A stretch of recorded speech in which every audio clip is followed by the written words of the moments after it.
যিশু নামে আপনাদের সবাইকে অভিনন্দন জানাই। প্রভুকে ধন্যবাদ। আর একটা তিনি সপ্তাহ আমাদেরকে দিয়েছেন তার বাক্যকে ধ্যান করতে। তো আজকে আমরা ধ্যান করব একজন খ্রিস্টান এবং পবিত্র আত্মা। গত সপ্তাহ পবিত্র আত্মার কাজ সম্পর্কে আমরা ধ্যান করেছিলাম। পবিত্র আত্মা ঈশ্বর আমাদের জন্য দেওয়ার ঈশ্বরের তৃতীয় ব্যক্তি। তিনি কি করতে পারেন আমাদের জীবনের জন্য গুরুত্বপূর্ণ এবং একটা উপহারী ব্যক্তি পবিত্র আত্মা দেখলাম। আজকে আরেকটা বিষয় গভীরভাবে গিয়ে আমরা দেখব পবিত্র আত্মা এবং একজন খ্রিস্টীয় বিশ্বাসী। তো একটা ছোট্ট ছেলে তার বাবাকে জিজ্ঞাসা করেছিল, বাবা তুমি যে বলো পিতা উনি ঈশ্বর, সত্যি? বাবা বলল হ্যাঁ সত্যি। যিশু উনিও ঈশ্বর, এটা কি সত্যি? হ্যাঁ উনি ঈশ্বর। পবিত্র আত্মা উনিও কি ঈশ্বর? বাবা বলল হ্যাঁ উনি ঈশ্বর। এটা কি করে সম্ভব? তুমি বলছো তিনজন, কিন্তু তারা তিনজনেই ঈশ্বর বলছো। তাহলে আমি বলি যিশুর বাবা যিশুই হয়? কি করে যিশুর বাবা যিশুরই হয়? তখন বাবা ভাবলো আমি তোমাকে বুঝিয়ে বলছি। তো চার চাকায় যখন আমরা গাড়ি দিয়ে ইঞ্জিন স্টার্ট করি তখন ইঞ্জিনটা স্টার্ট হচ্ছে। তো ইঞ্জিন যখন স্টার্ট হচ্ছে তখন আমি লাইট অন করতে পারছি, লাইট জ্বলে। আমি যখন হর্ন মারি টিপি, যখন হর্ন বাজে। কিন্তু আমি তো শুধু ইঞ্জিনটাই স্টার্ট করছি, কিন্তু ইঞ্জিনের কাজটাই শুধু ইঞ্জিন নয়। ইঞ্জিন থেকে আমি হর্ন টিপাচ্ছি বা লাইট জ্বালাচ্ছি। ঠিক তেমনি পবিত্র আত্মা এবং পিতা আর যিশু, এই তিনজন আলাদা আলাদা ব্যক্তি। পবিত্র আত্মাও একজন আলাদা একজন ব্যক্তি। সো তিনি প্রভু যীশু খ্রিস্টের পরে আমাদেরকে দেওয়ার একটা পবিত্র ব্যক্তি। পবিত্র শক্তি বলার চেয়ে একজন পবিত্র ব্যক্তি তিনি আমাদের জন্য দিয়েছেন। তো আজকে আমরা একজন খ্রিস্টীয় বিশ্বাসী পবিত্র আত্মাতে জীবনযাপন করার কতটা গুরুত্বপূর্ণ। আমরা সবাই অভিষেক পেরা ব্যক্তি আছেন, অনেকজন এখানে পবিত্র আত্মাতে জীবনযাপন করার ব্যক্তি আছেন। কিন্তু আজকে আমি বাইবেল থেকে আপনাকে দেখাবো পবিত্র আত্মাতে পরিপূর্ণ ওরার একজন ব্যক্তি প্রভু যীশু খ্রিস্টের বিষয়।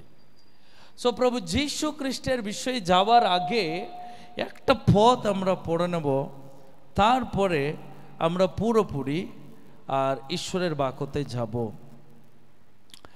আমরা রোমীয় পুস্তক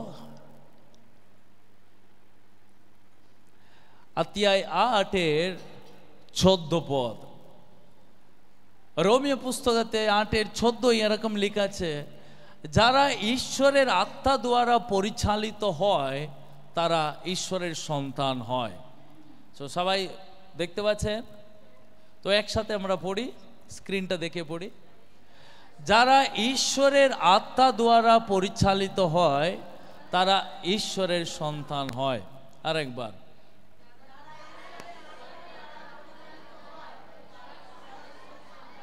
ওকে। তো যারা ঈশ্বরের সন্তান তার প্রমাণ ঈশ্বরের আত্মা তার মধ্যে বিরাজিত হয়ে থাকবে। তো ঈশ্বরের আত্মা আপনাকে চালায়, ঈশ্বরের পথে আপনাকে চালায়। কারণ নামে আছে হোলি স্পিরিট, পবিত্র আত্মা। পবিত্র আত্মা তার মানে তিনি পবিত্র এবং তিনি আত্মা। তিনি পবিত্র, তিনি আমাদেরকেও সেই পবিত্র পথে তিনি আমাদেরকে নিয়ে যান। একটা খ্রিস্টীয় বিশ্বাসী সে কিন্তু পবিত্র আত্মার পরিপূর্ণ হওয়ার বিশ্বাসী, কিন্তু সেই পবিত্র আত্মার দ্বারা সে কিন্তু পরিচালিত হবে। তো তার সঠিক একটা এক্সাম্পল বা উদাহরণ প্রভু যীশু খ্রিস্ট।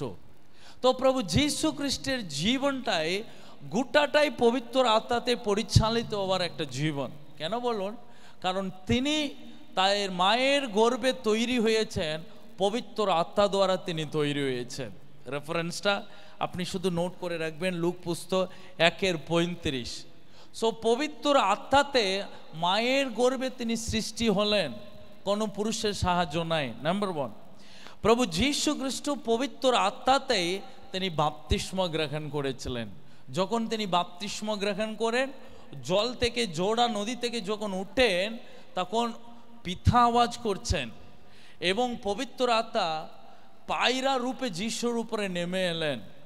পবিত্র আত্মাতে তিনি দীক্ষিত হলেন, অভিষিক্ত হলেন। লুক পুস্তক, যোহন পুস্তক 1:32-33। তিনি পবিত্র আত্মার দ্বারা মরুভূমিতে তাকে নিয়ে যাওয়া হয়েছে এবং তিনি তার জীবন শুরু করেছিলেন পবিত্র আত্মার পরিচালিতেই। লুক পুস্তক 4:1 তিনি পবিত্র আত্মাতে তিনি মরুভূমিতে নিয়ে যাওয়া হয়েছে এবং তিনি 40 দিন উপোসের পরে তিনি মন্দিরে দাঁড়িয়ে প্রচার করছেন। লুক পুস্তক 4:18, প্রেরিত পুস্তক 10:38 আপনি দেখবেন তিনি পবিত্র আত্মা তাকে অভিষিক্ত করেছে। কারণ যিশায়া বলেছে, তিনি আমাকে অভিষিক্ত করেছে যারা গরিব, যারা বাগ্ন হৃদয়, তাদেরকে সুসমাচার প্রচার করার জন্য। তিনি মতি পুস্তক 12:27 লিখেছে, পবিত্র আত্মা তাকে শক্তি জুগিয়েছে, সে পবিত্র আত্মার শক্তিতে তিনি চমৎকার কাজ করেছেন প্রভু যীশু খ্রিস্ট। তো তিনি পবিত্র আত্মা দ্বারায় তিনি পাপীদের জন্য তিনি ক্রুশবিদ্ধ হয়েছেন। হিব্রু পুস্তক 9:14। তিনি এমনি পাপের জন্য মরার তার কাছে ক্ষমতা নাই, পবিত্র আত্মাতে বরেই তিনি কিন্তু জীবন দিয়েছেন, প্রাণ ত্যাগ করেছেন। কি করে? এত পাপী মনুষ্য পৃথিবী, প্রচুর নোংরা বরার, এত নোংরা পৃথিবীর মানুষটিকে তিনি ভালোবাসতে গেলে তার নিজের ভালোবাসাটা দিয়ে ভালোবাসতে পারে না। আগাপে প্রেম, নিঃস্বার্থ প্রেম, পবিত্র আত্মা তাকে সে প্রেম দিয়েছে, সেই প্রেমে তিনি আত্ম বলিদান দিয়েছেন। হিব্রু 9:14। এবং তিনি পবিত্র আত্মা দ্বারা পুনর্জীবিত হয়ে উঠেছেন। রোমিও 8:11। তিনি পবিত্র আত্মার পরে 3 দিন পরে পুনরুত্থিত হয়ে উঠেছেন, কারণ আত্মা তাকে পুনর্জীবিত করেছে। এবং প্রেরিত পুস্তক 1:2 দেখবেন, তিনি যখন তিনি তুলে নেওয়া হয়েছে, পবিত্র আত্মা নির্দেশও দিয়েছে তোমাদেরকে কি করতে হবে, জেরুজালেমে গিয়ে তোমরা অপেক্ষা করো। তো যীশু খ্রিস্টের জন্ম থেকে যীশু খ্রিস্টের পুনর্জীবিত হয়ে স্বর্গে যাওয়ার পর্যন্তই পবিত্র আত্মা তার সঙ্গে থেকেছে, পবিত্র আত্মা তাকে চালিয়েছে। পবিত্র আত্মা দেওয়ার শক্তিতে তিনি সমস্ত ধরনের কাজ করে এবং তিনি জীবনটাকেও শেষ করেছিলেন। তাহলে একজনের খ্রিস্টীয় জীবনের পবিত্র আত্মাতে চলার মূল উদাহরণ প্রভু যীশু খ্রিস্ট। আমি আপনাকে বলে দিই একটা ছোট উদাহরণ বাইবেল থেকে বলি। আপনি যদি পবিত্র আত্মাতে আপনি যদি চালিত হন, আপনি কেমন ব্যক্তি হবেন? ছোট্ট বিষয়, লুক পুস্তক 1:35। লুক পুস্তক 1:35। আচ্ছা, নাই, লুক পুস্তক 1:35 নাই। ওকে, কেউ একজন লুকের 1:35 পড়বো? হ্যাঁ, পবিত্র আত্মা তোমার উপরে আসবেন, পরাপরের শক্তি তোমার উপরে ছায়া করিবে, এই কারণে পবিত্র সন্তান তুমি জন্ম দেবে। ওকে, শুনবেন, এখানে যদি আপনি ভালো করে যদি দেখেন, এখানে লেখা আছে, দূত বললেন পবিত্র আত্মা তোমার উপর অধিষ্ঠিত হবেন, পরমেশ্বরের শক্তিতে তুমি হবে পরিতৃপ্তা। তোমার গর্ভে যে পবিত্র সন্তান জন্মগ্রহণ করবেন তিনি ঈশ্বরের পুত্র বলে অভিহিত হবেন। ওকে, হালেলুয়া। ভালো করে শুনবেন, আপনি যদি পবিত্র আত্মাতে পরিচালিত হয়ে ব্যক্তি হলেন, আপনার জীবনটাকে আপনি কেমন করে রাখবেন। নাম্বার ওয়ান, আপনার কাছে অসম্ভব বলে কিছু হবে না, সব কিছু আপনার দ্বারা সম্ভব হবে। কেন? এখানে মরিয়মের কাছে একজন কুমারী, মরিয়মকে একজন কুমারী, অবিবাহিত কুমারী, তার বিয়ে হয়নি, জাস্ট ছেলে ব্যবস্থা করা হয়েছে বিয়ের জন্য, যোসেফ। তো তার আগে স্বর্গদূত এসে বলেছে, মরিয়ম তোমার পেটে একটা সন্তান হবে, তাও তোমার স্বামীর সাহায্য নাই, ঈশ্বর তোমার উপরে নেমে আসবে তার শক্তিতে। তাই লিখেছে না, তোমার উপর অধিষ্ঠিত হবেন কে? পবিত্র আত্মা। তো পবিত্র আত্মা তোমার মধ্যে একটা চমৎকার কাজ করবে, তাতে তোমার গর্বে একটা সন্তান তৈরি হবে। ওকে, এটা হিউম্যান বডি, এটা শারীরিক, এখানে সব কিছু অ্যাকশন। একটা সন্তান, একটা পুরুষ, একটা নারী যখন মিলবে তখনই সন্তান হবে, এটা প্র্যাকটিক্যাল। কিন্তু মরিয়মের পেটে কিভাবে যিশু জন্মগ্রহণ করেছেন, যোসেফের সাহায্য নাই, যোসেফের কোনো ইনভলভমেন্টই নাই, কোনো পুরুষের সাহায্যই নাই, পবিত্র আত্মাতে তার গর্বে একটা সন্তান চলে এসেছে। অসম্ভব, এটা কিন্তু চান্স নাই, এটা কিন্তু মানুষের ক্ষমতা নয়, এটা কোনো মানুষের শক্তি নয়। এবার মরিয়মকে বা বিশ্বাস করতে হবে বা অবিশ্বাস করতে হবে, বা মরিয়মকে এখানে গ্রহণ করতে হবে, না হলে ওটাকে অস্বীকার করতে হবে, বা মরিয়মকে এটাকে পালন করতে হবে, না মরিয়মকে এটাকে প্রতিরোধ করতে হবে। মরিয়ম এখন উত্তর, দূত থাকে বলেছে এটা তোমার লাইফে ঘটবে, এসবই পবিত্র আত্মা করবে, তুমি কি রেসপন্ড করো, তুমি কি করতে চাইছো,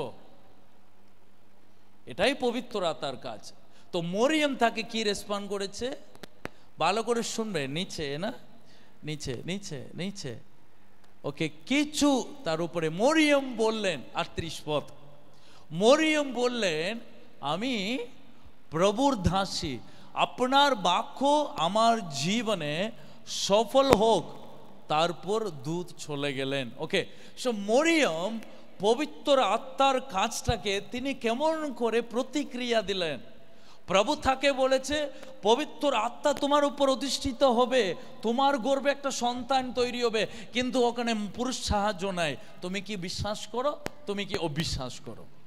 তো মরিয়ম বা বিশ্বাস করতে হবে বা অবিশ্বাস করতে হবে, কিন্তু মরিয়ম বেছে নিয়েছে আমি বিশ্বাস করব, আমি গ্রহণ করব, আমি প্রভুর দাসী, আমি মেনে নিচ্ছি আমার শরীরে প্রভু তোমার কাজটা হোক।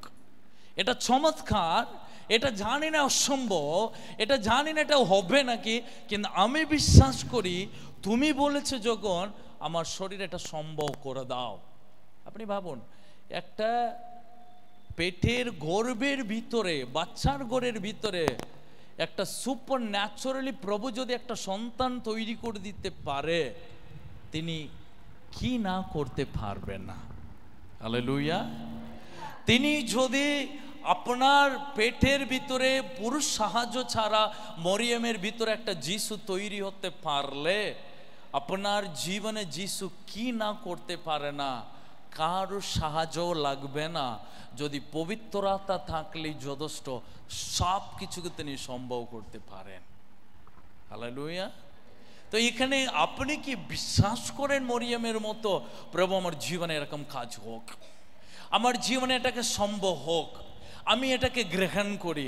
তো মরিয়ম গ্রহণ করেছে। আজকে হতে পারে আপনার সন্তান নাই, আপনি বলুন হাত দিয়ে, প্রভু এটা খালি, এটাকে তুমি ভরে দাও, প্রভু এটা আমার এটা জীবনে খালি, এটাকে তুমি ভরে দাও। কারণ তুমি পারবে পবিত্র আত্মা এটাকে অসম্ভবকে তুমি কি করে দিতে পারবে, সম্ভব করে দিতে পারবে।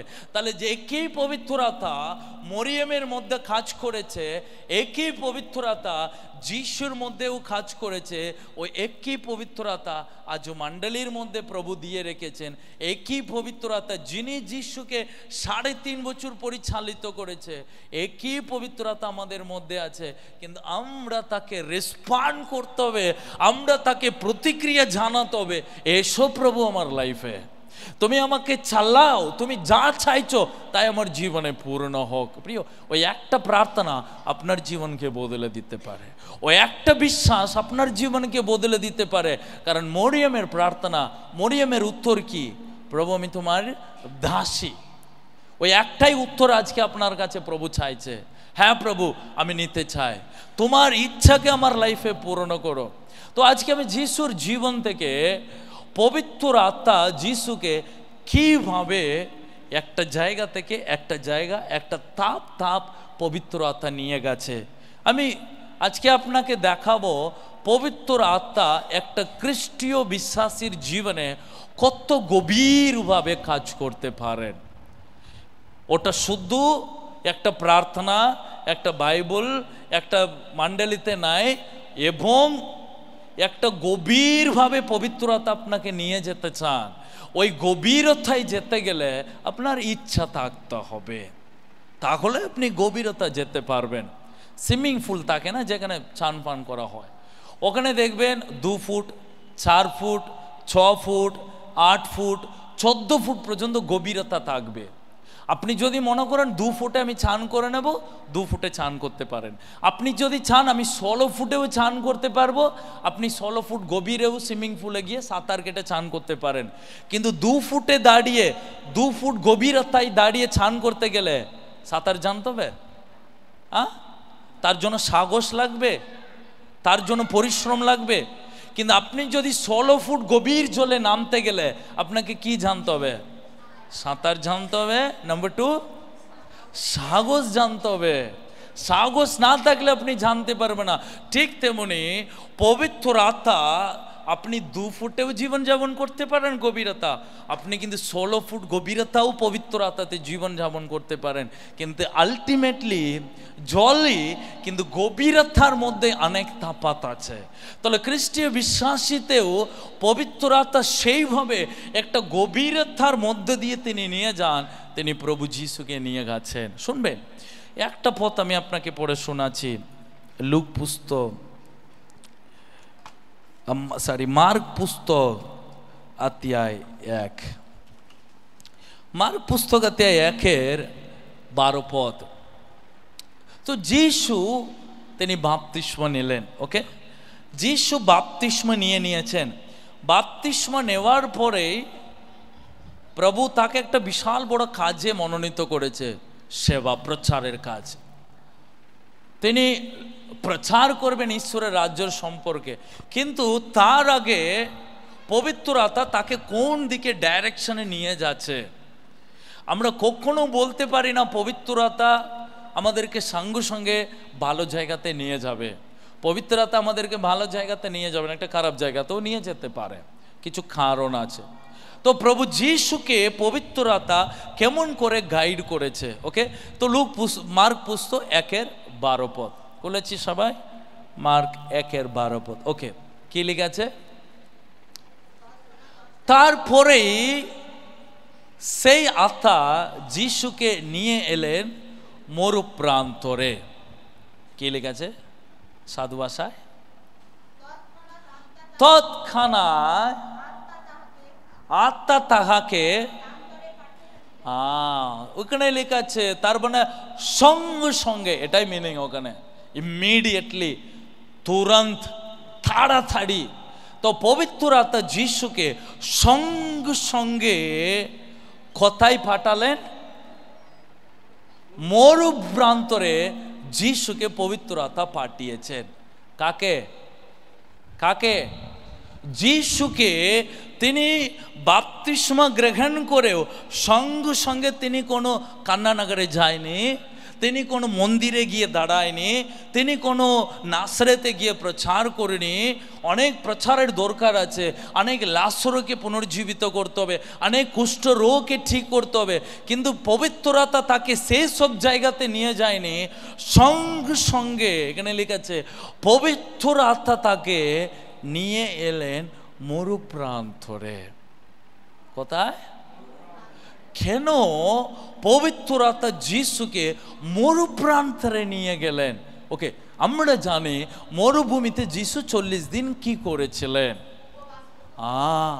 যিশু 40 দিন ওখানে উপবাস করেছিলেন, শয়তানের নানা ধরনের প্রলোভন সম্মুখীন হয়েছিলেন, এবং স্বর্গদূত এসে তাকে পরিষেবা করছিল, মানে সেবা করেছিল। ভালো করে শুনবেন, পবিত্র আত্মা আপনাকে কিভাবে গভীরতায় নিয়ে যাবে, একটা পথ আপনি ভালো করে বুঝে নিতে হবে। পবিত্র আত্মা যিশুকে গালিল প্রদেশে নিয়ে যায়নি, তার বাড়িতে নিয়ে যায়নি, কন্যা নহরে নিয়ে যায়নি, তাকে কোনো কোনো কষ্টের জায়গাতে নিয়ে যায়নি, তাকে এমন জায়গাতে নিয়ে গেছে সেখানে কেউ নাই, শুধু যিশু। ওটা হচ্ছে মরুভূমি, প্রান্তরের মতো যিশু তাকে নিয়ে গেছেন। তো পবিত্র আত্মা তাকে পাঠিয়েছে। কে পাঠিয়েছে?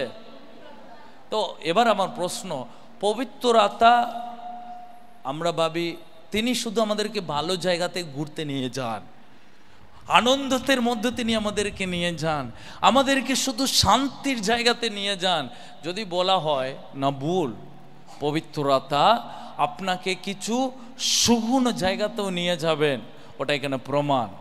তো আমি এখানে 3টা বিষয় আপনাকে বলতে, 3টা না বা 4টা বিষয়। তো প্রথম বিষয় আমি আপনাকে বলি, যেহেতু পবিত্র আত্মা তাকে পাঠানো হয়েছে, আসল কথা পবিত্র আত্মা তাকে পাঠিয়েছে। কিন্তু যিশুর জীবন আমরা ভালো করেই জানি, ওই 40 দিন উপবাস প্রার্থনা যিশুর জন্য গুরুত্বপূর্ণ ছিল, কারণ যেহেতু পবিত্র আত্মা তাকে পাঠিয়েছে উপোস করতে, সেই উপোসের পরেই তিনি অনেক চমৎকার কাজ করলেন। কিন্তু সেই কারণে মূল উদ্দেশ্য প্রভুর যীশু খ্রিস্টের উপরে প্রভুর একটা পিতার একটা বড় পরিকল্পনা আছে। ওকে, সো নাম্বার 1 বিষয়, তো ঈশ্বর আহ্বানের পরে পরীক্ষা আসে। ওকে, সো প্রভু যিশুর উপরে প্রভুর একটা পরিকল্পনা, তাকে জগতে ঈশ্বরের প্রচারকভাবে পাঠাতে, তাই না? কিন্তু যখনই তার উপরে ঈশ্বরের সেবার একটা আহ্বান এলো, সঙ্গে সঙ্গে পবিত্র আত্মা তাকে প্রচারে নিয়ে যায়নি, বরং তাকে কোনো পরীক্ষার সম্মুখীনে নিয়ে গেছেন। যার উপরে ঈশ্বরের আহ্বান আছে, প্রভু তাকে পরীক্ষার মধ্যে দিয়ে নিয়ে যান। হালেলুয়া। ওকে, সো নাম্বার 1 বিষয় এটাই মনে রাখবেন, প্রভু যদি আপনাকে আহ্বান করেছেন বিশ্বাসী হিসাবে, শুধু বিশ্বাসী হিসাবে শুধু প্রভু আপনাকে আহ্বান করেনি, একটা বিশ্বাসী জায়গা থেকে উঠে ও প্রভুর প্রকৃত ঈশ্বরের সন্তান হয়ে জীবনযাপন করতে। কিন্তু এখানে ভুলে যাবে না, আপনার সঙ্গে সঙ্গে সব কিছুতে আপনি ভালো জিনিসে নিয়ে যাবেন, আপনার পরীক্ষার মধ্যে দিয়ে প্রভু আপনাকে নিয়ে যাবে। অনেক সময় আমরা মনে করি অনেক জিনিস আমরা ছেড়ে দিয়েছি। প্রিয়, ছেড়ে দিইনি, ওটা আপনার সঙ্গে আছে, আপনি সুযোগ দিলে আপনার জীবনে উঠে পড়বে। আমাদের চেন্নাই শহর বা কলকাতা শহর, আপনি যখন কোনো টাউন বাসে উঠবেন, প্রচুর মানে ইভেন ফুটবোর্ডে ঝুলে ঝুলে যেতে হয়, প্রচুর লোক থাকে। তো অনেক সময় চালান্ত গাড়িতে মানে ওখানে জায়গা থাকে না, ফুটবোর্ডে মানে সিঁড়িতে সবাই ঝুলে ঝুলে যাবে, কারণ সবাই কাজে যাবে।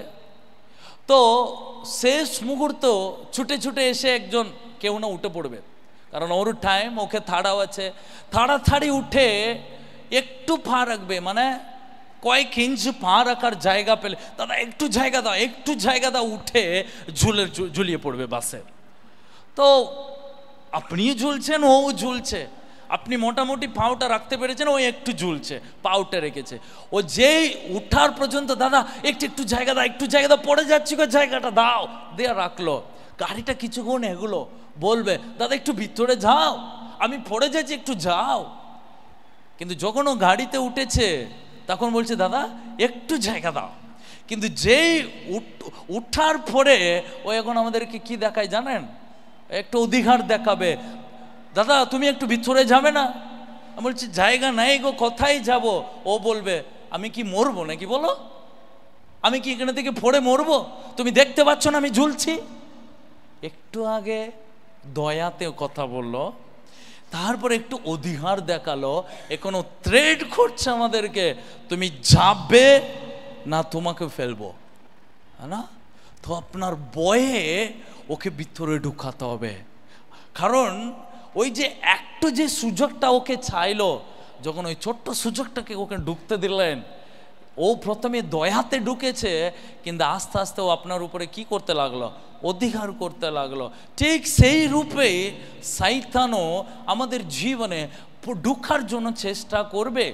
ওই জন্য বাইবেলে লিখেছে শয়তান নাকি সিংহের মতো গর্জন করে, এবং সে নাকি খুব চালাক, ও খুব স্মার্ট। ও এত স্মার্ট, আপনার জীবনে ও বড় জায়গা চাইবে না, ছোট্ট সুযোগটায় আপনার জীবনে নিয়ে যাবে।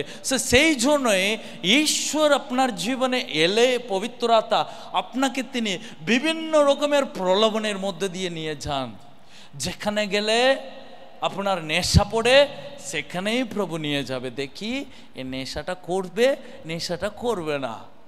একই এমন পরিস্থিতিতে নিয়ে যাবে, আপনি ভাববেন না আজকে দিন আপনার খারাপই হবে, আপনি আশা করবেন আজকে দিন এইভাবে খারাপ হোক, কিন্তু এইভাবে খারাপ হোক। আপনি ভাই এটাও বলবেন প্রভু আমাকে আপনি কোনোদিনও টাকা দেবে না, দেখবে প্রভু আপনাকে অনেক টাকা দেবে। কেন জানেন? কারণ আপনাকে প্রভু পরীক্ষাতে ফেলবে। যুবক ছেলেদের প্রভু পরীক্ষায় ফেলবে। আপনি বড় দিদি হন, প্রভু আপনাকে পরীক্ষায় ফেলবে। দাদাদের জীবনে প্রভু পরীক্ষায় ফেলবে। তো যিশুর জীবনেও একটা বড় পরীক্ষা এসেছে। শয়তান তার জীবনে 3টা প্রলোভন নিয়ে এসেছিল। কি কি প্রলোভন নিয়ে এসেছিল? খাবারের প্রলোভন, টাকার, প্রভুর বাক্যর প্রলোভন এবং ধন সম্পত্তি প্রলোভন। ক ধরনের প্রলোভন? 3 ধরনের প্রলোভন আমাদের জীবনে প্রাথমিকভাবে আসবে। প্রথম যিশুকে শয়তান বলেছিল তোমার তো খুব খিদে পেয়েছে, তাহলে এই পাথরগুলোকে রুটি বানাও। খাবারের প্রলোভন। কি প্রলোভন? প্রিয় ডেঞ্জারাস জিনিস খাবার। খাবার কি? ডেঞ্জারাস। আপনি সব কিছু আটকাতে পারবেন, কিন্তু খাবারকে আপনি কন্ট্রোল করতে পারবেন না। বাইবেল লেখা আছে তাই পেটুক হয় না, তাই পেটু কিন্তু হবে না। যখন তুমি খেতে বসবে, এমন এরকম লেখা আছে গীতোপদেশে, রাজাদের সামনে যখন খেতে বসবে ছুরিটাকে গলায় রাখো এখানে, যাতে বেশি খেয়েও না। রাজাদের সামনে তোমার খাওয়ার যেন নিয়ন্ত্রণ থাকুক, না? খাবারের প্রলোভন মানে মানুষ খাবারের প্রলোভনে মানুষ কি না করে, কি না করে না। খেতে না দিলে বউকে এত গালাগাল দিয়ে দেবে ও, খাবারের কারণে, পেটুকের কারণে। ওর পেট ভরতে হবে, ওকে খেতে হবে, এত ঝগড়া, খাবারের জন্য ঝগড়া। বাইবেলে লেখা আছে কেয়ারফুল, খাবার যেন তোমাকে পাপে না ফেলে। প্রথম প্রলোভন যিশুর, অন্য কিছু নাই। মেয়ের প্রলোভন আসেনি যিশুর লাইফে। কোন মেয়েকে দাঁড় করে দিয়ে বলেনি দেখো কত সুন্দর মেয়েকে দাঁড় করালাম, যিশু এবার বলো তুমি কি করবে, মেয়ের সঙ্গে থাকবে না আমার সঙ্গে থাকবে? না না, প্রথম প্রলোভন কি নিয়ে? তো কন্ট্রোল। খাবারকে নিয়ে আপনি সতর্ক থাকুন, কারণ খাবার এমন একটা জিনিস যাতে খাবারের কারণে আপনার অনেক কিছু ক্ষতি হয়ে যেতে পারে। তো কন্ট্রোল। তো যিশু বলেছিলেন, এবার যিশু কি উত্তর দিলেন? যিশু কি বললেন? মানুষ কেবল রুটিতে নাই, সে ঈশ্বরের বাক্যতে বেঁচে থাকে। তার মানে খাবারটাই আমি বেঁচে থাকি না। আমি খাবার বানাতে পারি, আমি পাথরকে রুটি বানাতে পারি, কিন্তু আমি ভাজবো রুটিতে নাই, ঈশ্বরের বাক্যতে। আমেন। সুপ্রিয়, আপনাকে এটাও জানতে হবে ঈশ্বরের বাক্য আমাকে বাঁচিয়ে রাখে। পাশের জনকে বলুন সাবধান, খাবার নিয়ে সাবধান, পেটুক হবে না, কন্ট্রোলে থাকুন। Amen, hallelujah. ওকে, নাম্বার 2 প্রলোভন কি? নাম্বার 2 প্রলোভন প্রভুর বাক্য নিয়ে প্রলোভন। কি নিয়ে? বাক্য নিয়ে যিশুকে স্বর্গদূত উপরে নিয়ে গেছে শয়তান, নিয়ে গিয়ে বলছে এখানে থেকে ঝাঁপ দাও। কি দাও? এখানে থেকে ঝাঁপ দাও, কারণ তোমার বাইবেলে লেখা আছে তিনি নাকি স্বর্গদূত পাঠিয়ে তোমাকে রক্ষা করবে। দেখি বাইবেলের কথা সত্যি নাকি, বাইবেলের কথা সত্যি নাকি তুমি দেখাও। ওকে, নাম্বার 2 প্রলোভন একটা খ্রিস্টীয় বিশ্বাসীর জীবনে আসবে কোনটা? বাইবেল বাক্য নিয়ে এগুলো সত্যি নয়, এগুলো সত্যি করে হয় নাকি?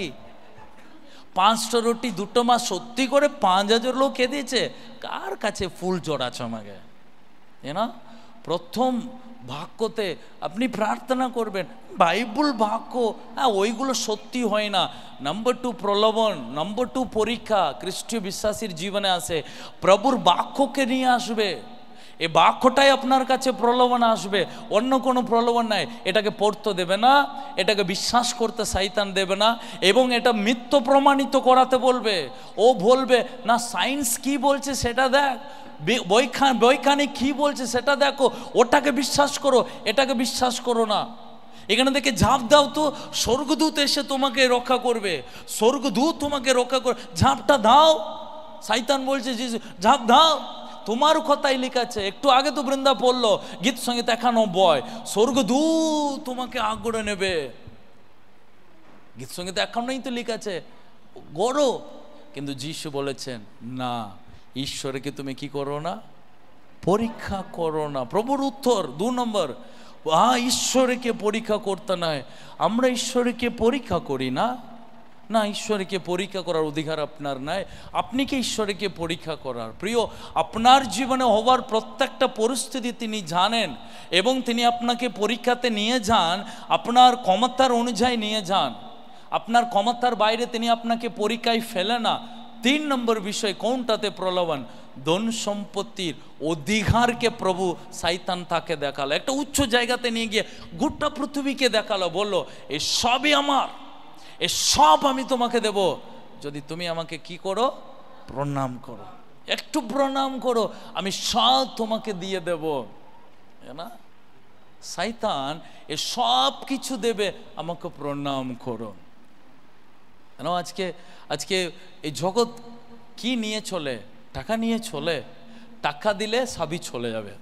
চাকরি আপনি যদি টাকা দিতে পারলে পেয়ে যাবেন। একটা ছোট্ট কাজ পঞ্চায়েতে টাকা বাড়ালে আপনার কাজ হয়ে যাবে। সিনেমাতে চান্স, একদিন ডাইরেক্টরের সঙ্গে যদি আনন্দতে খাটান আপনাকে সিনেমা চান্স দিয়ে দেবে, সিরিয়ালের চান্স নেবে। কারণ কত ঘটনা, কত রকমের জিনিস আমরা দেখি বা শুনি।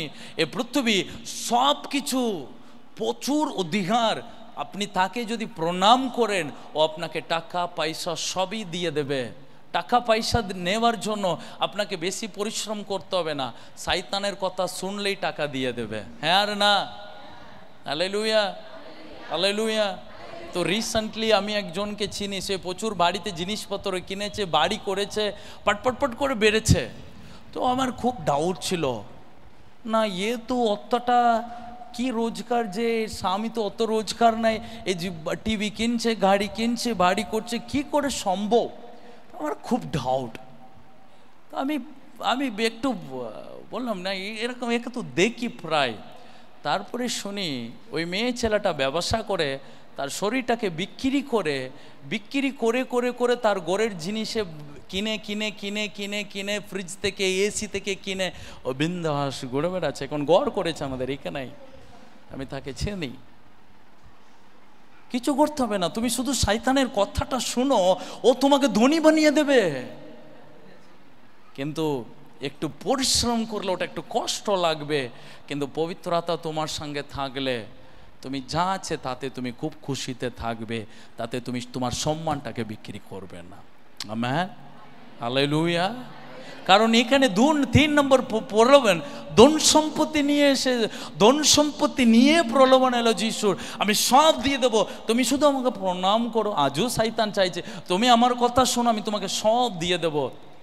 কিন্তু যিশু উত্তর দিলেন, শুধু তুমি ঈশ্বরকে প্রণাম করো।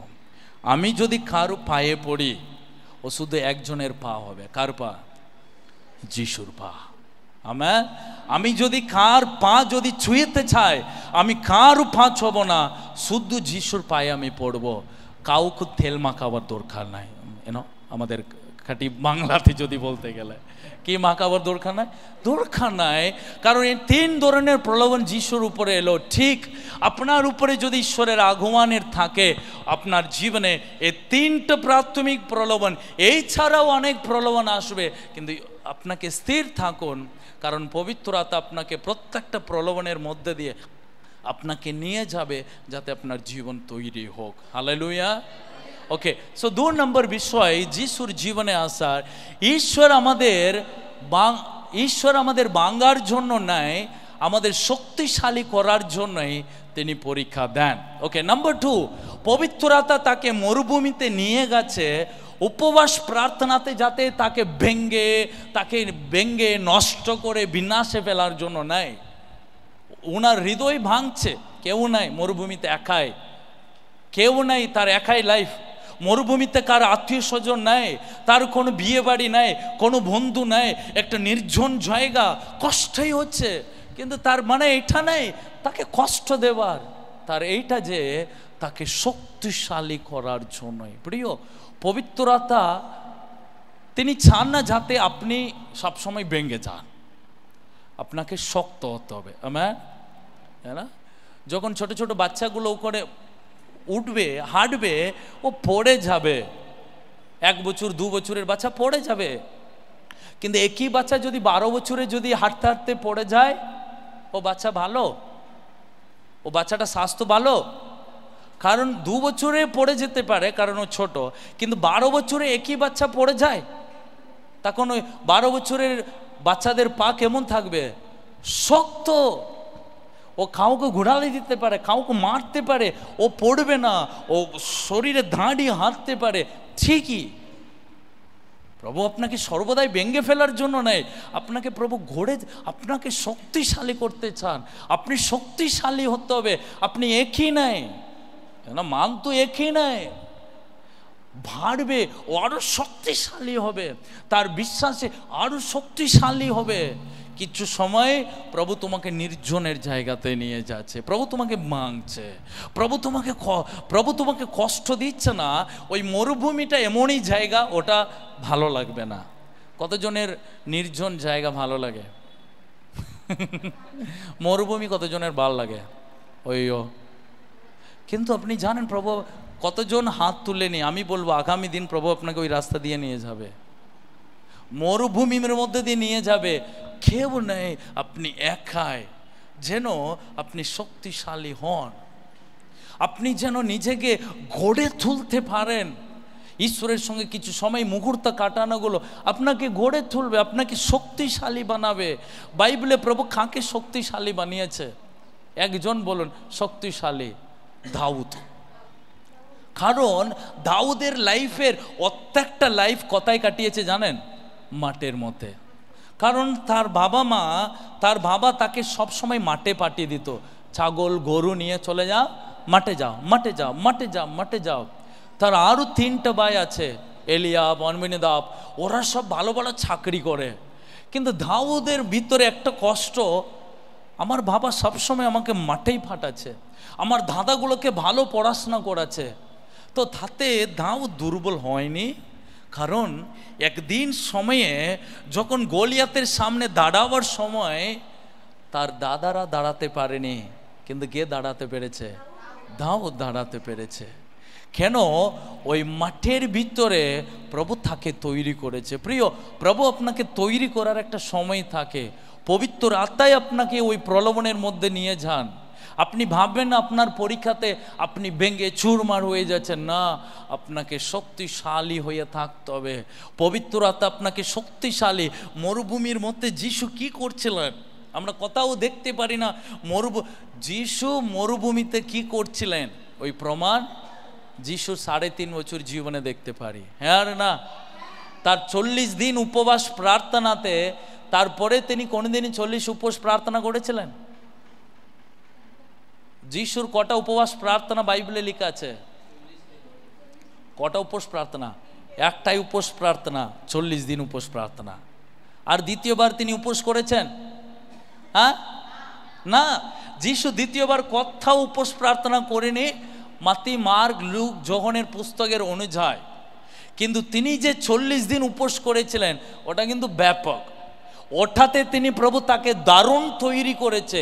হতে পারে তিনি শনিবার দিন উপোস রেখেছিলেন একবেলা, কারণ অনেক সময় যিশু খাবারের সময় ছিল না, অনেক সময় যিশুর খাবারের সময় পায়নি, এত ব্যস্ত খাবারের সময় পায়নি। তার মানে প্রত্যেকটা সময় না খেয়ে তিনি কাজ করেই যাচ্ছেন, প্রচার করেই গেছেন। সো তার মানে প্রভু উপবাস প্রার্থনাতে প্রভু তাকে তৈরি করেছে। ঠিক তেমনি পবিত্রতা আপনাকে ভাঙার চেষ্টা নাই যাতে আপনি দুর্বল হন, তাতে আপনি ভেঙে পড়েন, তাতে আপনি আরও দুর্বল হন। প্রভু আপনাকে নির্জনের পরিস্থিতিতে নিয়ে যাচ্ছে যাতে আপনাকে শক্তিশালী বানাতে। ওকে, নাম্বার 2, পবিত্রতা কিছু সময় আমাদেরকে এমন পরীক্ষাতে নিয়ে যান যাতে আমরা শক্তিশালী হই। ওকে, 3 নম্বর বিষয়।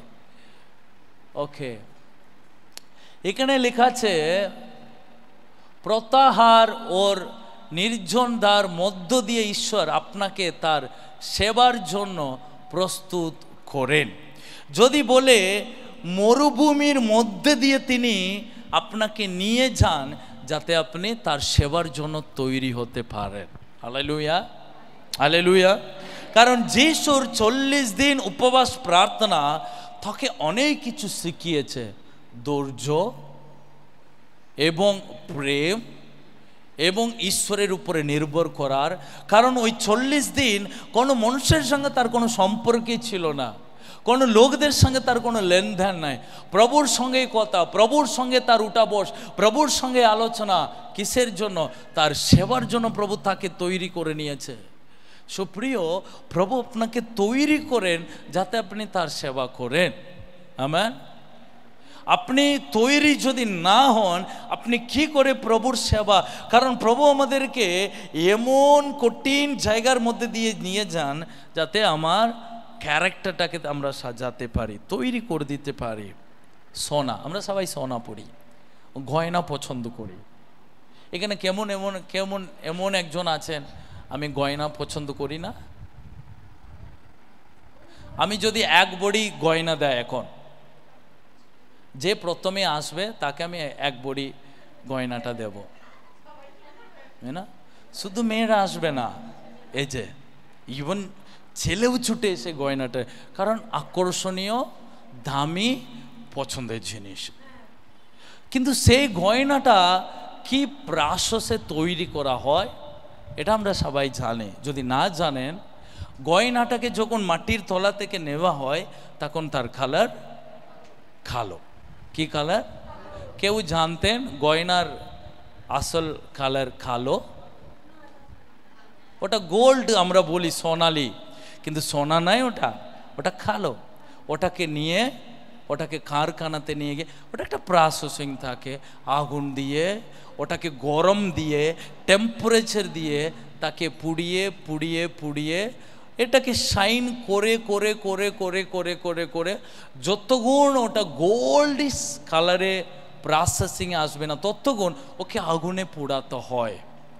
তখন আমরা 22 ক্যারেট বা 24 ক্যারেট আমরা দোকানে গিয়ে গয়না পড়ে ওটা কানের বা চেইন গড়িয়ে আমরা বানিয়ে আমরা পড়ে নিচ্ছি। ওটা একটা পাথরের সামান, পাথর, ওটাকে রূপ দিয়ে তৈরি করতে হয়। কিন্তু যখন ওটাকে তৈরি করতে হয়, গয়নাটাকে তৈরি করতে গেলে একটা কানের একটা চেইন, তখন সেটাকে আগুনে পুড়িয়ে নিতে হবে।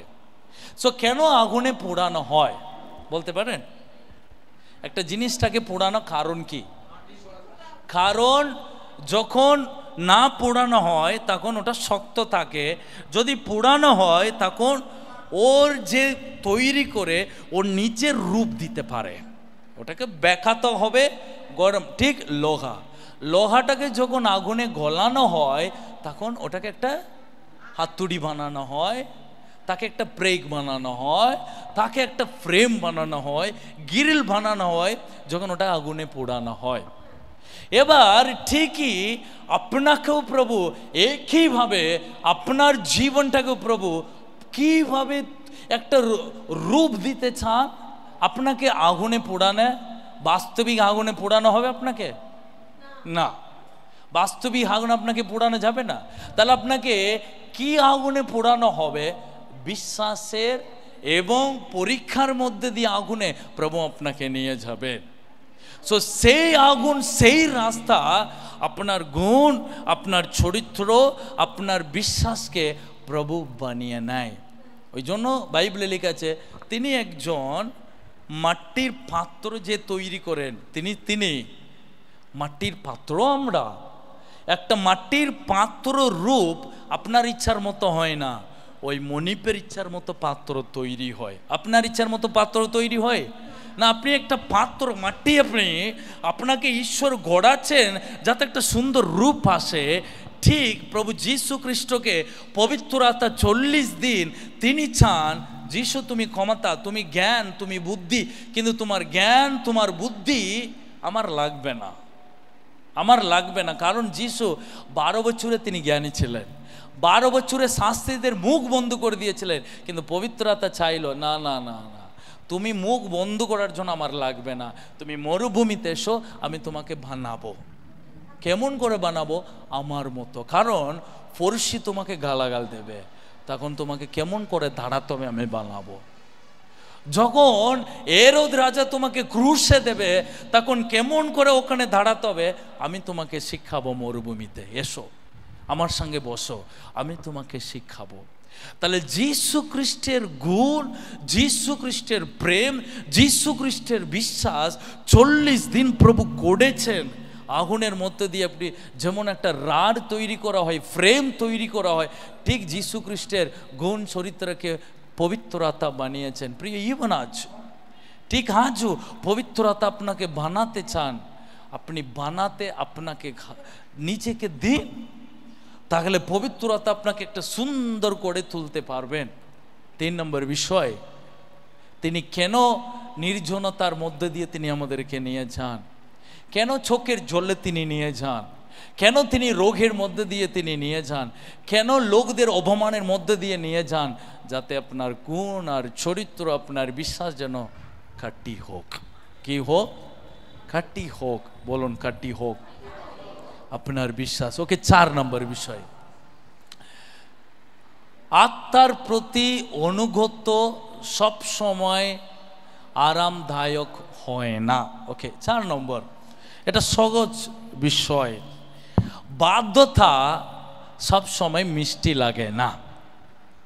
বাধ্যতা সব সময় কি লাগে না? মিষ্টি লাগে না। কেন? যখন প্রভু আপনাকে বলবে মিষ্টি কথা, আপনাকে নিতে ভালো লাগবে, কিন্তু যখন প্রভু আপনাকে একটা কঠিন কথা বলবে তখন আপনাকে কষ্ট লাগবে, সেটাকে নিতে আপনার অসুবিধা হবে। কিন্তু প্রভু বাধ্যতা এমন একটা জিনিস, সেটা সব সময় আপনার সুবিধার মতোই হবে বলা যাবে না। আপনার অসুবিধাতেও বাধ্যতা ইম্পর্টেন্ট। কেন? পবিত্র আত্মা তাকে বলেছে, বাপ্তিস্মা নিয়ে পবিত্র আত্মা তাকে কোথায় যেতে বলেছে?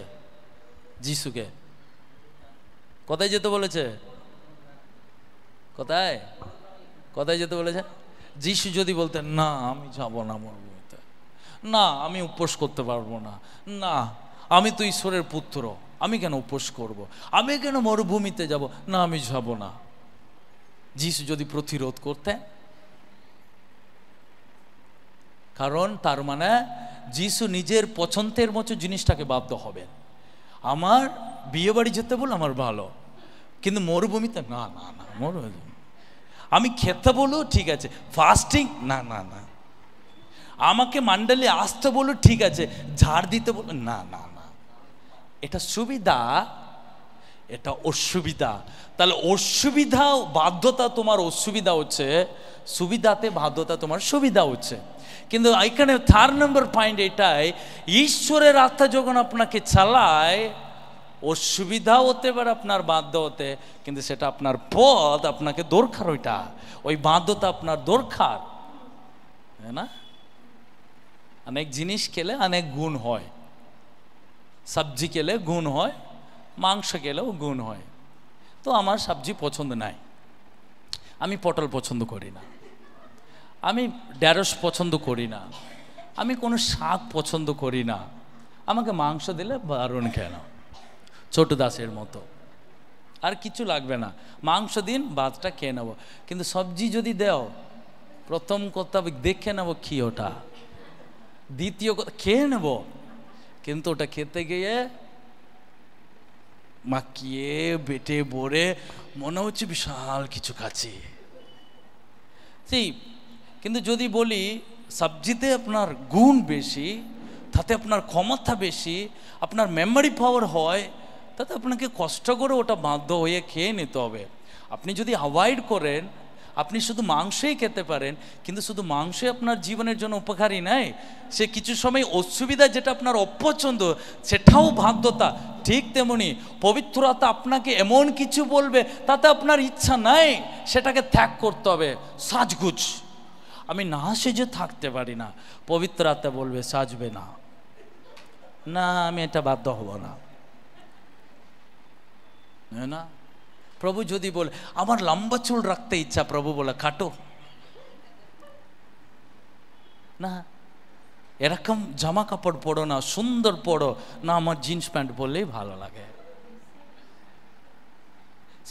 এবার পবিত্র আত্মা আপনাকে এমন কিছু বলবে যাতে আপনার কষ্ট না। আমি বলি আজকে সিম্পল, আজকে আপনি যদি মনে করেন আমার কথা প্রচার শুনতে শুনতে এইগুলো বাধ্য হওয়া যাবে না, আমি বলি পবিত্র আত্মা সেইগুলোই চাইছে বাধ্য হতে।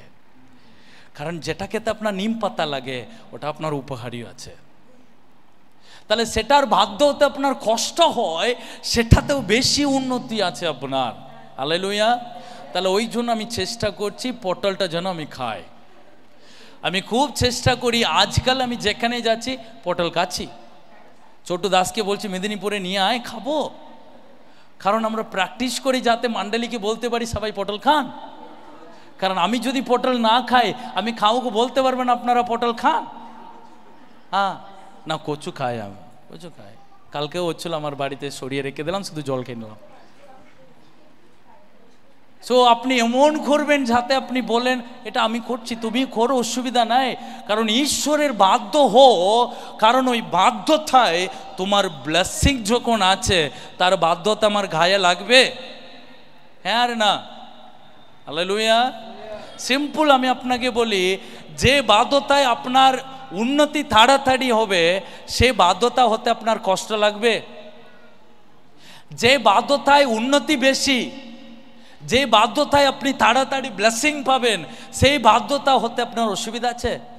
ওকে, সিম্পল এক্সাম্পল, যিশু একদিন বলছেন এত লোককে খাবার কোথায় থেকে দেব? তখন যিশু বলছেন, হে তোমাদের কাছে কি খাবার আছে নিয়ে এসো। একটা ছোট্ট ছেলের কাছে 5টা রুটি 2টো মাছ ছিল। তো একটা শিষ্য গিয়ে ওই ছোট ছেলেকে বলছে, তোর হাতে কি? আমার কাছে 5টা রুটি 2টো মাছ, ওটা দেবি? প্রভুকে দেব না, আমি দেবো না, এটা আমার মা করে দিয়েছে, রুটি আমার মা দিয়েছে, মাছ আমার মা বেজে এনে দিয়েছে, আমার জন্য খেতে দিয়েছে, আমি দেব না। ছোট ছেলে দৌড়ে রেখে নি, ছুটে এসে ওই ছোট ছেলে যিশু শিষ্যর হাতে দিয়েছে। যিশু ওই রুটিটা নিয়ে এসে প্রভুকে দিয়েছে। এবার ব্যাপারটা হচ্ছে, যে ছেলে রুটিটা দিয়েছে সে কিন্তু জানো না রুটিটা কি হবে, কিন্তু সে প্রভু চেয়েছে, আমার গুরু চেয়েছে বলে রুটিটা দিয়ে দিয়েছে। শুধু ছোট্ট বাধ্যতা, ছোট্ট বাধ্যতা, নিজে খেয়ে পেটটা ভরায়নি, প্রভু চেয়েছে বলে রুটিটা দিয়ে দিয়েছে। কিন্তু ও জানো না এই রুটিটা কি হতে চলে এসেছে। ও মাত্র বাড়ি থেকে মাত্র 5টার 2টো মাছ এনেছে, কিন্তু ও জানো না কিছু গুণের মধ্যে ওই 5টা রুটি 2টো মাছ কটা জুড়ি বাড়তে চলে এসেছে, 12টা জুড়ি বাড়তে চলে এসেছে। ও নিজেও জানে না মায়ের হাতের রান্না এত কামাল। রুটি বেরিয়ে যাচ্ছে, মাছ বেরিয়ে যাচ্ছে, এসে যিশুর হাতে দিল, যিশু ব্লেস করলেন, ওই রুটি সবাই খেলো, এবং কটা বেড়েছে? তাহলে ওইটা ছোট্ট ছেলে, ওর একটা ছোট্ট বাধ্যতা, ছোট্ট বাধ্য, ওর নিজের খাবার অন্যকে দিতে হলো। কিন্তু অন্যকে দিতে গেলে ও কষ্ট লেগেছে, আমি দেব না, কিন্তু ও দিয়েছে বলেই কতজন খেতে পারলো? কত বেড়েছে? অবশ্যই ওই ছেলে বাড়িতে গিয়ে বলেছে, মা আজকে একটা চমৎকার ঘটনা ঘটেছে। কেন রে, রুটি ভালো লাগেনি? না শোনো না, তোমার রুটি আমি খাওয়ার জন্য খুলেছিলাম, সঙ্গে সঙ্গে যে প্রচার করছিল উনি বললেন খাবার আমাকে দাও। আমার না খুব খুশি হলো যে যিশু আমার খাবারটা খাবে, আমি দিয়ে দিয়েছিলাম মা। মা বললো, দিয়ে ভালো করেছিস, খুব ভালো করেছিস, যিশুকে খেতে দিলি। মা গল্পটা তুমি শোনো। তারপরে যিশুকে দিলাম, উনি ওই ঝুড়িতে রাখলেন, প্রার্থনা করলেন। মা তুমি জানো, তোমার 5টা রুটি 2টো মাছকে 5000 লোক খেলো। মা গালে হাত, আমি করার রুটি এত লোক খেলো? মা শুধু তাই নেই, শুধু সবাই খেলো না, তোমার রুটি ঝুড়ি বেড়েছিল জানো? 12টা ঝুড়ি বেড়েছিল। মা বললো, বাহ, কোন দোকান থেকে আটা নিয়ে এলি? যাও তো আর 1 কেজি নিয়ে আয়। কোন বাজার থেকে মাছ আনলি? আর 2টো মাছ নিয়ে আয়। হ্যাঁ, এত বাড়ছে। এটা কোনো আটারও খামাল নাই, কোনো মাছ বাজারের খামাল নাই। যিনি সৃষ্টিকর্তার কাছে তুমি দিলে, তুমি বাধ্য হলে, ওর ব্লেসিং 12টা ঝুড়ি বেড়েছে। যদি তুমি নিজেই খেয়ে নিতে, তুমি কারো জীবনে ব্লেসিং হতে পারতে? কিন্তু ওই মাছ আর রুটি দিতে গেলে একটুর ভিতরে কষ্ট হয়েছে। আমার খাবার দেব? আজকে অনেক সময় আপনি ভাবেন, আমি এটা দেব, এটা তো আমার বিয়ে শাড়ি, এটা দেব তোমাকে, আমার এটা গয়না তোমাকে পড়তে দেব না। যার নাই, আপনি যদি কিছু দেন, প্রভু আপনাকে অনেক ব্লেসিং করবেন। আমেন। বাধ্যতা কষ্টই, ওটা তেতু লাগে, কিন্তু এই তেতু বাধ্যতায় আপনাকে অনেক উন্নতিতে নিয়ে যাবে। হালেলুয়া। একটা ছোট্ট বাধ্যতায় আপনাকে অনেক উন্নতিতে নিয়ে যাবে। আজকে প্রভুর মণ্ডলীতে আসছেন আপনি ঈশ্বরের বাক্য শুনেন, পবিত্র আত্মা আপনাকে ওইভাবে পথে নিয়ে যাবেন, যেই পথে গেলে প্রভু আপনাকে অনেক উপরে নিয়ে চলে যাবে, সেখানে আপনি নিজেও বুঝতে পারবেন না প্রভু আপনাকে ওখানে দাঁড় করে দিয়েছে। হালেলুয়া। ওকে, সিম্পল 4টে বিষয় পবিত্র আত্মার পরিচালিত আপনাকে কত গভীরে নিয়ে যায়। ওকে, এই 4টে বিষয়। ঈশ্বর আগমনের পরে পরীক্ষা আসে, প্রভু আপনাকে পরীক্ষার মধ্যে দিয়ে নিয়ে যান। 3 ধরনের প্রাথমিক পরীক্ষা আমরা দেখলাম। ঈশ্বর আমাদের ভাঙার জন্য নয়, আমাদের শক্তিশালী করার জন্য পরীক্ষা দেন। অবশ্যই আপনাকে প্রভু ভেঙ্গে নষ্টে ফেলে দুঃখতে অভাবে ফেলার জন্য নয়, প্রত্যেকটা পরীক্ষা শক্তিশালী গড়ে তুলতে। প্রত্যাহার আর নির্জনতার মধ্যে দিয়ে ঈশ্বর আপনাকে তার সেবার জন্য প্রস্তুত করেন। প্রভু আপনাকে তৈরি করেন কিসের জন্য? যাতে আপনি 4 জনকে প্রচার করেন, আপনি ঈশ্বরের বাক্যর মহিমা যেন বলতে পারেন। ঈশ্বরের কত শক্তিশালী এবং আত্মার প্রতি অনুগত সবসময় আরামদায়ক হয় না। তার মানে এমন কিছু বাধ্যতা কষ্টকর হতে পারে, কিন্তু সেই কষ্টকরের বাধ্যতা যদি বাধ্য হন, তাতে উন্নতি তাড়াতাড়ি আছে, অনেক ফসল বেশি পেয়ে যাবেন। তো প্রিয়, একটা ছেলে প্রতিদিন প্রার্থনা করে, প্রতিদিন প্রার্থনা করেও একটা রাস্তা দিয়ে কাজে যায়। প্রতিদিন পবিত্র আত্মাকে বলে, পবিত্র আত্মা তুমি আজকে আমাকে নিয়ে চলো, তুমি আমাকে নিয়ে চলো। তো আজকে ও কাজে অফিসে যাওয়ার সময় প্রভু তাকে বলেছে, তুমি এই রাস্তাতে যাও। ও বলছে, এই রাস্তা দিয়ে আমি তো অফিস যাই না, এবং এই রাস্তা দিয়ে গেলে তো আমাকে তো অনেক ঘুরে যেতে হবে, এটা তো সহজ রাস্তা নয়। কিন্তু তার ভিতরে একটা পবিত্র আত্মার আওয়াজ, না তুমি এই রাস্তা দিয়ে যাও, এখানে যাও, দরকার আছে এই রাস্তা দিয়ে যাও। তো সেই ছেলে পবিত্র আত্মার আওয়াজ শুনে এবং পালন করে। তো সেই আওয়াজ দিয়ে শুনে ওই রাস্তা দিয়ে গেছে। ও জানে অফিস অনেক দেরি হবে।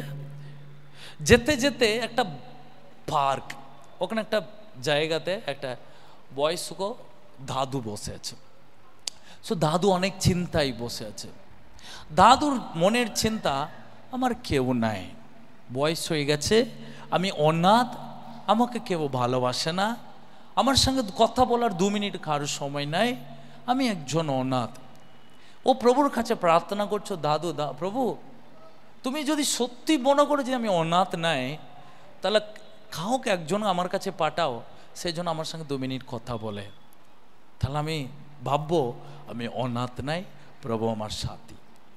তো এই ছেলেটা ওই দাদুর কাছে এলো। প্রভু বলল, তুমি এখানে দাঁড়াও। এবং প্রভু বলল, ওই বয়স্ক দাদুর সঙ্গে গিয়ে 2টো কথা বলো। ও খুব লাজুক টাইপ ছেলেটা, খুব লাজুক, ও কথা বলে না। কিন্তু প্রভু পবিত্র আত্মা বলছে না তুমি কথা বলো। তো যেহেতু পবিত্র আত্মা বলছে কথা বলতে, গিয়ে বলল, কি দাদু আপনি কেমন আছেন, আপনি খুব চিন্তিত মনে হচ্ছে। দাদু তার কথা শুনে তার খুব আনন্দ হয়ে গেছে, বলছে, হ্যাঁ প্রভু তোমাকে ধন্যবাদ, প্রভু সত্যি আমি অনাথ নাই, প্রভু সত্যি আমি অনাথ নাই, প্রভু তুমি আমার সঙ্গে আছো। এ ছেলে কিছু বুঝতে পারছে না বিষয়টা। তখন বলছে, দাদু কি হলো তোমার, আমি তোমাকে জাস্ট জিজ্ঞাসা করলাম, তোমাকে দেখে মনে হচ্ছিল খুব মন হারা, মন ভেঙে গেছে, আমি ওই জন্য তোমার কাছে এলাম। বলছে, না ঠিকই এসেছো, কারণ একটু আগে আমি বসে বসে ভাবছিলাম আমি তো অনাথ, আমার সঙ্গে কথা বলার কারো সময় নাই, আমি শুধু যিশুকে বলেছিলাম যদি আমাকে কেউ ভালোবাসে, তুমি যদি ভালোবাসো আমার সঙ্গে কাউ 2 মিনিট কথা বলতে পাঠাও, দেখছি তুমি আমার সঙ্গে কথা বলতে এলে। তখন ওই ভাই বলছে, হ্যাঁ কারণ আমি তো অন্য রাস্তা দিয়ে অফিসে যেতাম, আজকে আমার মনে হলো এই রাস্তা দিয়ে অফিসে যেতে, কিন্তু আমি জানি না কেন এই রাস্তা দিয়ে অফিসে যাব, আপনার সামনে যখন এলাম পবিত্র আত্মা বলল আপনার সঙ্গে কথা বলতে, তাই আমি আপনার সঙ্গে কথা বলতে এলাম। তখন উনি দাদু সেই দিন থেকে একটা ঈশ্বরের দারুণ বিশ্বাসী হলো এবং তিনি গোটা গ্রামে প্রভুর কথা প্রচার করতে লাগলেন। এটা আমার জীবনে হওয়ার একটা সত্য ঘটনা, প্রভু আমার জীবনে করেছে, এটা একটা সত্য ঘটনা। সুপ্রিয়, পবিত্র আত্মা যখন আপনার জীবনে থাকবে তিনি আপনাকে এমন পথে নিয়ে যান সেটা আপনি চমকে যাবেন, আপনি চমৎকার দেখবেন। আমি গীত উপদেশে একটা গীত সঙ্গীতার একটা কথা বললাম, প্রভু আমাদের আধ্যাত্মিক চোখ খুলে দাও, তোমার মহিমা জিনিসটা আমরা দেখতে চাই। প্রিয়, পবিত্র আত্মা আপনাকে এমন এমন পথে নিয়ে যান, সেই পথ আপনার জন্য উপকারী, সেটা আপনার জন্য উন্নতি, সেটা আপনার জীবনের অতি প্রয়োজন জিনিস। আসুন আমরা প্রার্থনা করি। স্বর্গীয় পিতা, প্রভু তোমাকে ধন্যবাদ দিই, পবিত্র আত্মা তুমি আমাদেরকে পরিচালনায় করো। মরুভূমিতে প্রভু যিশুকে তিনি পরিচালিত করেছিলেন, সে মরুভূমিতে প্রবেশ করে তিনি 40 দিন উপবাস করেও তিনি তার সেবাকে তিনি করতে পেরেছিলেন। ঠিক আমাদের জীবনেও পবিত্র আত্মার কাজ, তার গভীরতা বিষয়ে আমরা আলোচনা করেছি। তাই প্রভু প্রত্যেকজন খ্রিস্ট বিশ্বাসীর জন্য প্রার্থনা করি পবিত্র আত্মার সঙ্গে তার একটা সহভাগিতা হোক। তিনি একজন ঈশ্বরের তৃতীয় ব্যক্তি, তার সঙ্গে তার একটা সহভাগিতা গভীরতার মূল আরও হোক, যাতে পবিত্র আত্মার সঙ্গে চলে, পবিত্র আত্মার পরিচালিত হয়ে যেন তারা চলতে পারে। প্রার্থনা করি পবিত্র আত্মা তুমি সকলকে পরিচালনায় করো, পবিত্র আত্মা তুমি সকলকে চালাও, পবিত্র আত্মা তুমি সকলের উপরে বিরাজিত হোক, সকল গৌরব আর মহিমা তোমারই হোক। এ প্রার্থনা প্রিয় যিশু তোমার নামে আমরা চাই, আমেন।